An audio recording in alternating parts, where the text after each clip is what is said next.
one thing is we were so tired after yesterday. If we would have needed to feed again today, we would have did it. But we were exhausted. I mean, because the goal as hard as we went for 2 days, because when you got over 100 people in line all the time, just instead of people adding to the line, you can't slow down. You got to give it all you got.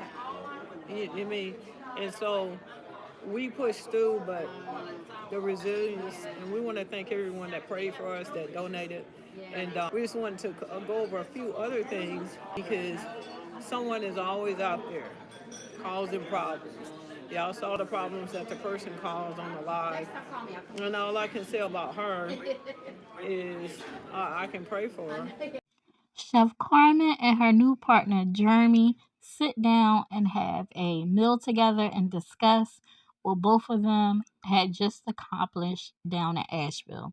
They also addressed some issues. Now, I didn't even know that this had happened. I was too busy focusing on the positive, but apparently it didn't go without hiccup. There were two incidents, from my understanding, where people tried to throw salt into the midst of this positive thing. Check out how they respond to it. Because I don't understand how anyone could not want Asheville, North Carolina to get help. How can anyone not want these people to have hot, delicious food? You get it? Yeah, to me, it's inspiration trumps desperation, and people are desperate in those times where they don't like seeing people succeed. They don't like seeing people doing the right thing, but that's not on us. What we do is we're an inspiration to this community, and we provide hope to people, and we can't let bad blood get in the way of healing. So we will always be able to say that we can serve more people than we do the little crowds that try to take us down. And the beauty in that is that they're not going to take us down. I mean, my own little efforts here in Cherokee, I get the same thing. I run into people who have hate in their hearts, and my only thing is we live rent free in their heads for the best reasons. And when I say that, I mean we're out here pushing it. We're out there helping people, and we have a much more massive crowd for those who appreciate what we're doing, and those that are watching who don't like what we do. We pray for them, and we continue doing what we're doing because that can't stop us. And at the end of the day, those who receive our help, they're not worried about who has a problem with it or not. They're looking for our help. They're looking for our resources, and that's what they're there for. And we have to remember that Right. when we go and help these people, we have to remember that we are there to serve them. We're not there to serve those who don't like what we're doing. You're going to have that. Unfortunately, it's part of the package. It's part of the package of being selfless servants. And at the end of the day, people will always remember what you did for them, and that's what means the most for us. Right. Because the night before I left my trailer over there in a kind of sketchy area. I mean, like anything could happen to it. Yeah. But everybody in that community watched my trailer that night. And wasn't nothing wrong with it when I got back. So that's just like when you do something for people, they love you for it, they appreciate you for it, and they'll watch out for you. And I just can't say anything enough about the two communities that we fed because it's gonna always stick with me for the rest of my life.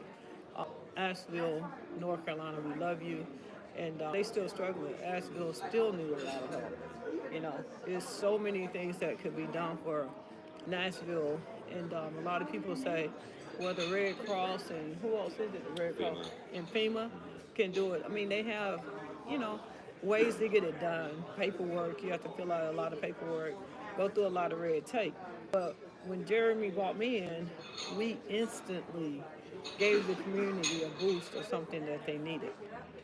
So that's where the appreciation came. I forgot what I was going to say, but it's you look back on these moments, and it makes you feel good for all the right reasons. And we've had people. I want to give it first. I want to give a shout out to Q Cuts. Q Cuts was some friends of mine, two friends of mine from here in Cherokee, North Carolina, They did amazing. and they have a barber shop. So if you are anybody who's in need of a haircut, if you're near Cherokee, please go by Q Cuts. The owner's name is Josh Queen. Look him up on Facebook. They do some very phenomenal work, and they need all the customers they can get. So if you know anybody who wants to come out this way, please send them by Q Cuts because they have done a phenomenal job. They actually had a big crowd that day at their shop, and they got through that. They hustled and bustled at work, and then they came out to Asheville on their own accord. Didn't ask for anything in return. They didn't even want to be posted because they just want to give back to the community. But I have to give credit where credit is due. But a big shout out to Q Cuts. They made a big difference. People appreciated the food. When they heard me say that we're bringing barbers, we had a lot of people with some much needed haircuts, and they got the neighborhood straight. So it's memorable. This one's going to stick with me for the rest of my life, and my only hope is that we can do it again. Oh yeah, we definitely gonna do a lot of stuff together. And Penny, also to shout out the person that connected me to Jeremy on this live. We also wanted to clear up an issue, and it's not to be negative or bring up negative things, because anybody that connected with me, it's just like Jeremy. I didn't know Jeremy from a can of paint till I pulled up in Asheville, and now we joined at the hip. And it's sad to say that people are so miserable and disrespectful. I guess they call themselves looking up Jeremy's up your history, or can you explain that? Yeah, so apparently there's an article from 2015 that has to do with somebody else who has my same name, and they're a resident of Asheville. So ironically, us having this thing in Asheville, somebody felt the need to try to do some digging, and found some I don't even know who the dude is, to be honest with you, but somebody from 2015 had stolen a bunch of money from a construction site or a construction company, and unfortunately had my same name. But I think in 2015 I just graduated college. I can tell you I don't have any felonies or anything like that, but you're going to have those people. You're going to have people who are going to dig for whatever they can, and that's we just have to debunk where we can. And but yeah, I saw that, I laughed at it, and we continue pushing forward. So, but you can't even be part of your tribe if you have a felony, can you?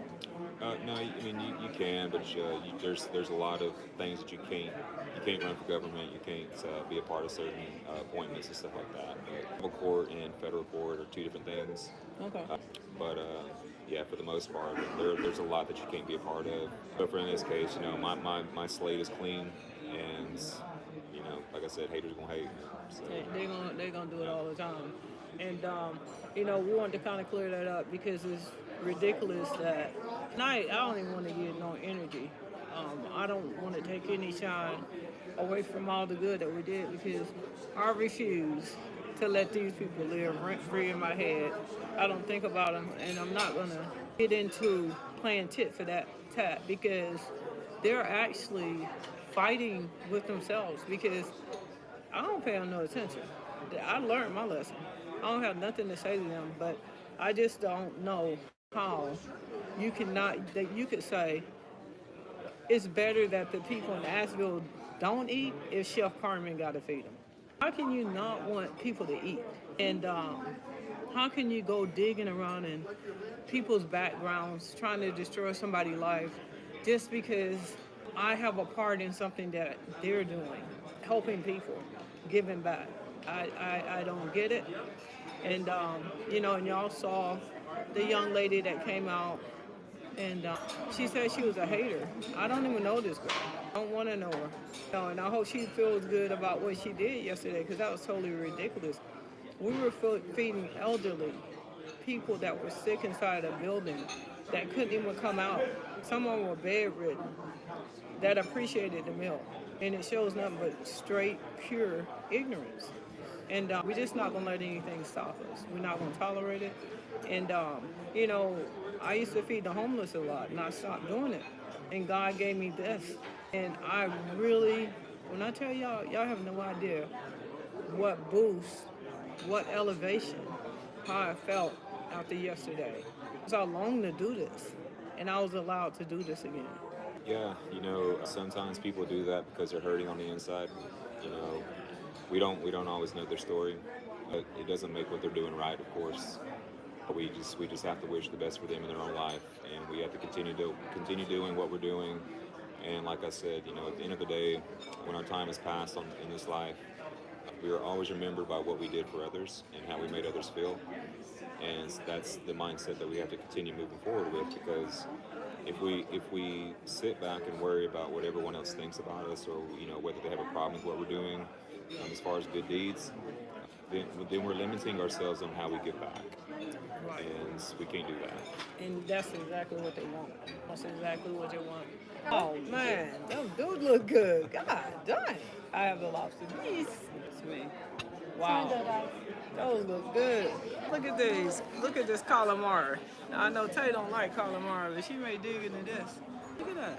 And I got the lobster bisque. But if you guys want to ask Jeremy anything else or ask me any questions, because yeah, they did.